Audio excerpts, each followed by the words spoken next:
আমার মতে এই বিশ্বকাপে ট্যাকটিক্যালি সবচেয়ে ইম্পর্ট্যান্ট ম্যাচ আজকে খেলতে যাচ্ছে আর্জেন্টিনা। কারণ দেখেন যে এর আগে আর্জেন্টিনা যতগুলো দলের এগেনস্টেই খেলেছে, স্পেশালি নকআউট রাউন্ডস, এই তিনটা দলের এগেনস্টে আর্জেন্টিনা যদি নিজেদের ফরমেশন মোটামুটি ঠিকঠাক রেখে যদি দুর্দান্তভাবে খেলে, তাহলে আর্জেন্টিনা জিতবে, এটা আমরা মোটামুটি জানতাম এবং সেটাই কিন্তু হয়েছে। যতই স্কেয়ার আসুক না কেন, যতই ভয় আসুক না কেন, কেপ ভার্দের এগেনস্টেও আর্জেন্টিনা কষ্ট করে জিতেছে, সুইজারল্যান্ডের এগেনস্টেও আর্জেন্টিনা কষ্ট করে জিতেছে, ইজিপ্টের এগেনস্টে তো লাস্ট মোমেন্টের দুর্দান্ত একটা কামব্যাকে আর্জেন্টিনা জিতেছে। আমার বলার অর্থ হলো গিয়ে এই 4-4-2 ফরমেশনে আর্জেন্টিনা যদি নিজেদের শক্তিমত্তা অনুযায়ী খেলতে পারতো, তাহলে কিন্তু এই তিনটা দলকে তারা বেশ ভালো মতোই হারাতে পারতো, যেটা কিনা দিন শেষে হয়েছেও। কিন্তু এই ইংল্যান্ডকে হারাতে গেলে আমার কাছে মনে হয় at last Lionel Scaloni needs to think out of the box. সেটা ফরমেশনের দিক দিয়ে হোক, সেটা পার্সোনালের দিক থেকে হোক, সেটা একাদশ নির্বাচনের দিক থেকে হোক। আমার কাছে মনে হচ্ছে না যে এই সেমিফাইনালে ইংল্যান্ডের এগেনস্টে ওই প্রথাগত 4-1-3-2 বা 4-4-2 ফরমেশন আর্জেন্টিনা যদি খেলে, তাহলে সেক্ষেত্রে তাদের অনেক বেশি সুবিধা হবে। আর্জেন্টিনা আজকে এমন একটা দলের এগেনস্টে খেলছে যে দলটা গত রাউন্ডেই সেন্ট্রাল মিডফিল্ডের ডাবল পিভটে অন্তত 5টা জুটি ইউজ করেছে ম্যাচের বিভিন্ন সময়ে। এখন যেই কোচ 90 মিনিট ধরে, 120 মিনিট ধরে এভাবে কনস্ট্যান্টলি নিজের ট্যাকটিক্স এবং ফরমেশন এবং একাদশের খেলোয়াড়দের পজিশনিং এভাবে চেঞ্জ করেন, সেক্ষেত্রে লিওনেল স্ক্যালোনিও যদি প্রোঅ্যাক্টিভ না হন, সেক্ষেত্রে কিন্তু আর্জেন্টিনার অনেক বড় সমস্যা হতে পারে। অ্যান্ড ওই কারণেই আমার কাছে মনে হচ্ছে যে আর্জেন্টিনারও ফরমেশন ওয়াইজ একটু চেঞ্জ আনা দরকার যদি আর্জেন্টিনা আজকের ম্যাচটা জিতে ফাইনালে স্পেনের মুখোমুখি হতে চায়। সো সেই ফরমেশন চেঞ্জটা কীরকম হতে পারে এবং সেই ফরমেশন চেঞ্জ হয়ে আর্জেন্টিনার বেস্ট একাদশ আজকে কি হতে পারে, সেটা নিয়ে আজকের ডিসকাশন। দেখেন, ইংল্যান্ডের এগেনস্টে এই ম্যাচে আমার কাছে মনে হয় যে আর্জেন্টিনা যদি তাদের প্রথাগত 4-4-2 বা 4-1-3-2 এরকম ফরমেশন থেকে বের হয়ে আসে, একটু আউট অফ দ্য বক্স যদি চিন্তাভাবনা করে, তাহলে তাদের ম্যাচ জয়ের সম্ভাবনা অনেক অনেক বেড়ে যাবে। যেটা কিনা 4-4-2 ফরমেশনে স্টে করলে আমার কাছে মনে হয় না আর্জেন্টিনা আজকে জিততে পারবে। So I am whole heartedly expecting যে আর্জেন্টিনা এই তিনজন সেন্টার ব্যাকের ফরমেশনে চলে যাক, যেখানে তিনজন সেন্টার ব্যাক থাকবেন। ডান দিকের ওয়াইড সেন্টার ব্যাক থাকবেন ক্রিস্টিয়ান রোমেরো, বাম দিকের হোয়াইট সেন্টার ব্যাক থাকবেন লিসান্দ্রো মার্টিনেজ, এবং এই দুজনের পিছনে অনেকটা লিবেরো স্টাইলের সেন্টার ব্যাক থাকবেন নিকোলাস ওটামেন্ডি, যিনি কিনা বক্সের বাইরে সেভাবে বের হবেন না। এখন আমি এই ফরমেশনে কেন যাচ্ছি? দেখেন, ইংল্যান্ডের এই দলের সবচেয়ে বড় শক্তির জায়গা দুজন, একজন হ্যারি কেইন, একজন জুড বেলিংহাম। তারা কত দুর্দান্ত খেলছেন এই বিশ্বকাপে, এটা আই গেস নতুন করে কাউকে বলতে হবে না। হ্যারি কেইন একজন অলরাউন্ডার স্ট্রাইকার, এটা আমরা সবাই জানি। তিনি বক্সের মধ্যে লিথাল ফিনিশারও যেরকম বটে, একই সঙ্গে তিনি বক্সের বাইরে এসে তার এক্সেপশনাল পাসিং স্কিল এবং ক্রিয়েটিভিটি দিয়েও কিন্তু দলের আক্রমণ অনেক ভালো মতো গঠন করেন। এবং হ্যারি কেইন যখন বক্সের বাইরে বের হয়ে আসেন এবং আক্রমণ যখন গঠন করেন, ওই টাইমটাতে জুড বেলিংহাম কিন্তু একজন আদর্শ সাপোর্ট স্ট্রাইকারের মতো অ্যাটাকিং মিডফিল্ডের জোনগুলো থেকে সামনে গিয়ে বক্স ক্রাশিং করেন এবং গোল করে আসেন। সো এই দুজন খেলোয়াড়ের অ্যাটাকিং মুভমেন্টগুলো অনেক অনেক অনেক বেশি ইম্পর্ট্যান্ট। এবং আমার কাছে মনে হয় যে আর্জেন্টিনার ডিফেন্ডারদের এই জিনিসটা সবচেয়ে বেশি খেয়াল রাখা দরকার যে হ্যারি কেইন আর জুড বেলিংহাম এই দুজনের মুভমেন্ট কিভাবে কত ভালোভাবে ট্র্যাক করা যেতে পারে। সো এই কারণে আমার কাছে মনে হচ্ছে যে হ্যারি কেইন এবং জুড বেলিংহামের মুভমেন্ট যেহেতু ওয়ার্ল্ড ক্লাস লেভেলের, সো সেই ওয়ার্ল্ড ক্লাস লেভেলের মুভমেন্টের প্রতি সম্মান জানিয়ে আর্জেন্টিনারও উচিত এই দুজনের পিছনে দুজন ডিফেন্ডারকে লেলিয়ে দেওয়া, দুজন সেন্টার ব্যাককে লেলিয়ে দেওয়া।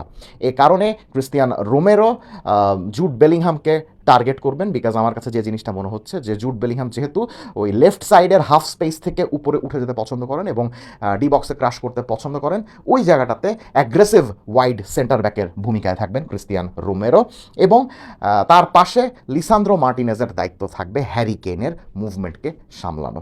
তবে এই দুজনকে মাথায় রাখতে হবে যে দুজনকে টাইট ম্যান মার্কিং করতে গিয়ে এমন অবস্থা যেন না হয়ে যায় যে তারা নিজেদের পজিশন ছেড়ে অনেক সামনে চলে যাচ্ছেন বা অনেক ডানে বায়ে চলে যাচ্ছেন। সেক্ষেত্রে কিন্তু যে স্পেস ওপেন হবে, সেই স্পেস এক্সপ্লয়েট করার জন্য হ্যারি কেইন বা জুড বেলিংহাম ছাড়াও ইংল্যান্ডের আরও কিছু খেলোয়াড় কিন্তু রয়েছেন। সো ওই জিনিসটা তাদের মাথায় রাখতে হবে। এই দুজনের পেছনে নিকোলাস ওটামেন্ডিকে থার্ড সেন্টার ব্যাকের ভূমিকা আমি দিয়েছি, যিনি কিনা বক্সের বাইরে সেভাবে নড়বেন না। ক্রিস্টিয়ান রোমেরো এবং লিসান্দ্রো মার্টিনেসকে ফাঁকি দিয়ে যদি কোনো থ্রু বল ডি বক্স বরাবর চলে আসে এবং কোনো খেলোয়াড় যদি অফ দ্য বল মুভমেন্টে সে অ্যান্থনি গর্ডনের মতো বা বুকায়ো সাকার মতো কোনো খেলোয়াড় যদি এই সকল জোনে চলে আসেন এই দুজন সেন্টার ব্যাককে ফাঁকি দিয়ে, তখন ওই মুভমেন্টকে সামলাবেন নিকোলাস ওটামেন্ডি ডি বক্সের মধ্যে একটা প্রপার লিবেরোর মতো। নিকোলাস ওটামেন্ডিরও কিন্তু মাথা গরম করে নিজের পজিশন থেকে উপরে উঠে যাওয়ার একটা স্বভাব রয়েছে। সো এই ম্যাচে উনি যদি খেলেন তাহলে তাকে পজিশনালি অনেক বেশি ডিসিপ্লিনড হতে হবে, তিনি কিন্তু বক্সের বাইরে সেভাবে বের হতে পারবেন না। সো ওটামেন্ডিকে মাঝখানে রেখে ও রোমেরো এবং লিসান্দ্রো দুজনকে অ্যাগ্রেসিভ ওয়াইড সেন্টার ব্যাকের ভূমিকা পালন করতে হবে এবং তাদের সামনে থাকবেন দুজন সেন্ট্রাল মিডফিল্ডার।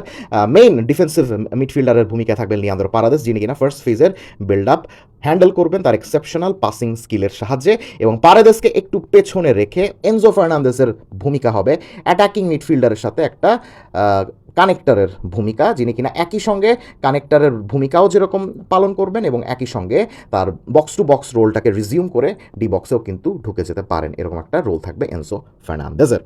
এবং তার সামনে থাকবেন অ্যালেক্সিস ম্যাকঅ্যালিস্টার। এখন আমি অ্যালেক্সিস ম্যাকঅ্যালিস্টারকে অ্যাটাকিং মিডফিল্ডারের ভূমিকা দিয়েছি এখানে, আমি কিন্তু তাকে সেন্ট্রাল মিডফিল্ডে নিয়ে আসি নাই।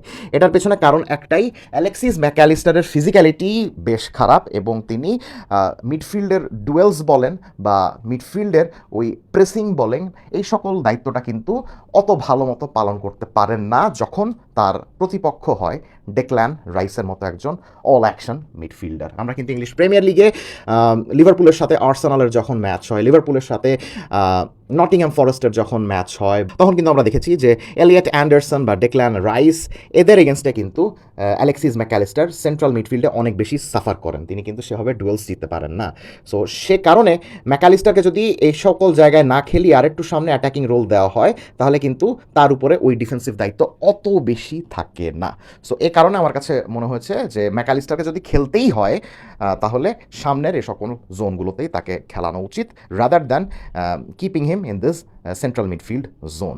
এবং তাদের দুই পাশে দুই উইং ব্যাকের ভূমিকায় আমি অবশ্যই চাচ্ছি ডান দিকে গিলিয়ানো সিমিওনাকে, কারণ Giuliano Simeone of the ball সিচুয়েশনে যে সকল রান মেক করবেন সামনে বরাবর, লিওনেল মেসি উপর থেকে এ সকল জোনগুলোতে নেমে আসবেন, হাফ স্পেসে নেমে আসবেন এবং সেভাবে উনি খেলার চেষ্টা করবেন। সো লিওনেল মেসি যখন হাফ স্পেসে নেমে আসবে তখন ওভারল্যাপিংয়ের একটা রান দরকার, সেই ওভারল্যাপিংয়ের রানটা মেক করার জন্য গিলিয়ানো সিমিওনাকে অতি অবশ্যই দরকার এ সকল সিচুয়েশন। এখন আপনি বলতে পারেন যে ভাই ওই কাজটা তো নাহুয়েল মলিনাও করতে পারে।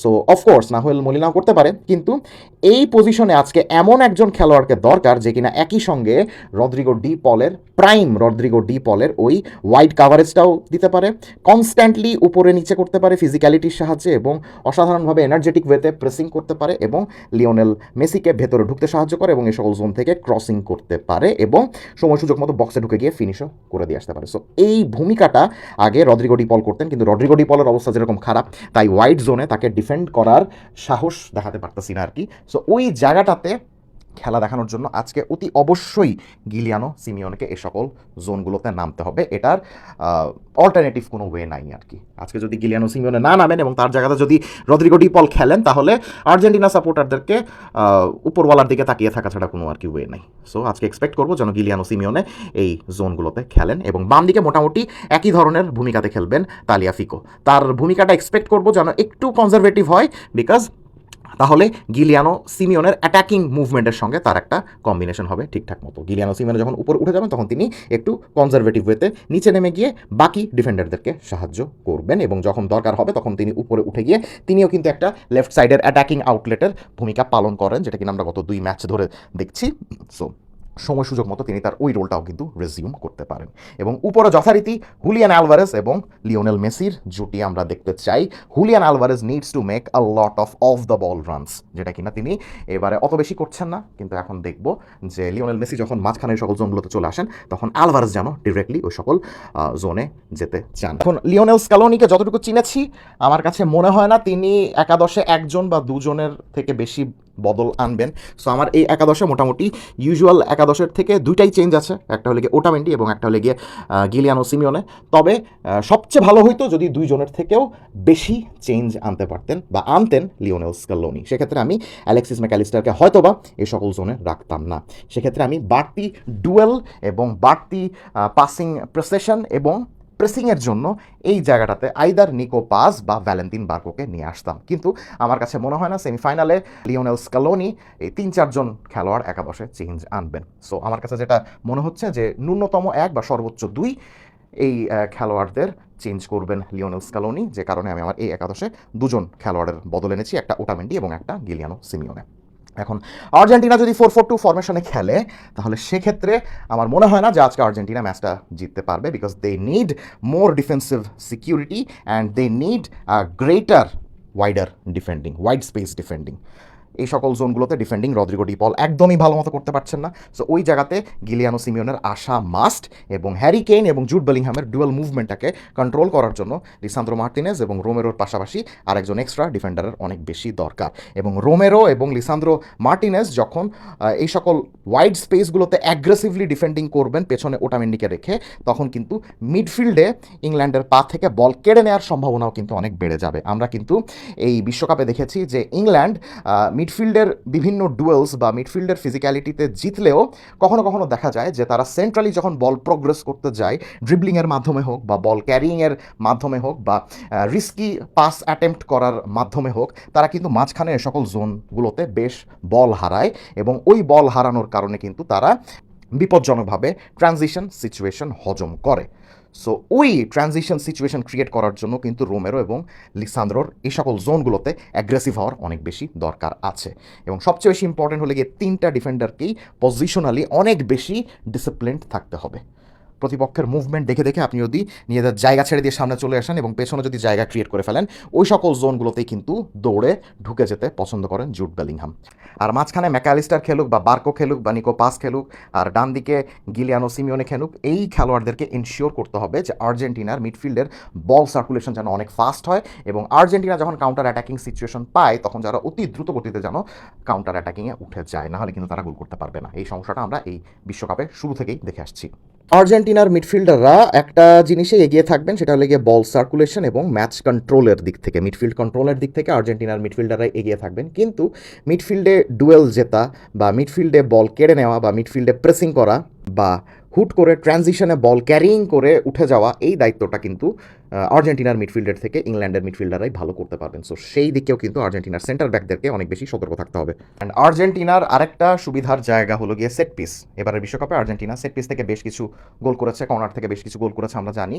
সো এই ম্যাচেও কিন্তু ইংল্যান্ডের এগেনস্টে অ্যালেক্সিস ম্যাকালিস্টার এবং এনজো ফার্নান্দেজের ওইভাবে সতর্ক থাকতে হবে যেন লিওনেল মেসির কর্নার থেকে তারা গোল টোল করতে পারেন। কারণ এই বিশ্বকাপে আমরা দেখেছি, ইভেন গত ম্যাচেও কিন্তু আমরা দেখেছি যে নরওয়ের এগেনস্টে ইংল্যান্ড কিন্তু সেভাবে কর্নার কিক থেকে নিজেদের ডি বক্স সেভাবে সামলাতে পারছিল না। সো এই সিচুয়েশন থেকে কিন্তু আর্জেন্টিনার 1-2টা গোল চলেও আসতে পারে। কমেন্ট সেকশনে জানিয়ে দিবেন যে আর্জেন্টিনার একাদশে আপনি কাদেরকে চাইছেন। Let's have a discussion.